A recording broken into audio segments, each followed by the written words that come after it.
Hey, it's Rasool Berry, and I'm here at the Tower of David in Jerusalem, reflecting on the paradox of how could Jesus be both divine and human at the same time.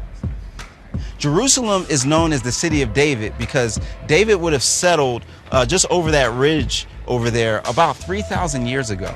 As you can see, the city has grown significantly since then. And yet we know David not only as the great king, probably the greatest king in Israel's history, but also as the prophetic poet who often wrote about the promise that God had given him. A promise that the Messiah would come through his lineage.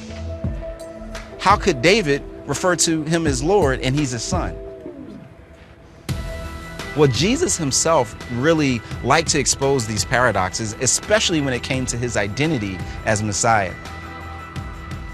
We see this in Luke chapter 20, where the Pharisees are having a conversation with him, and he engages them with this question.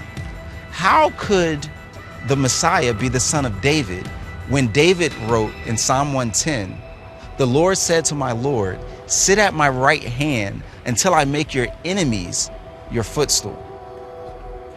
Now, this was a psalm that the Pharisees and everyone would have known was directly pointing to the Messiah.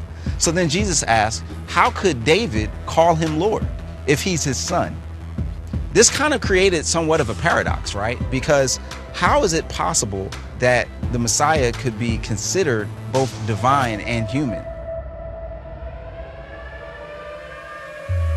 This was a great mystery. In fact, the Pharisees just walked away and didn't ask him any more questions after that. But it also brings out this reality that faith is oftentimes complex and hard for us to understand. And just like the Pharisees were a bit too proud and arrogant in thinking that they could wrap their heads around everything, we can be like that too. And perhaps we need to approach the issue of faith more with a sense of humility and asking questions as opposed to always giving answers. Jesus can be both divine and human. That's something we can put our faith in and our belief in, even if we can't completely explain it. And it's a paradox. In the same way, it's possible for us to be both bold in wanting to proclaim what we believe, yet humble and still ask questions and learn from other people who don't see things the way we do at the same time.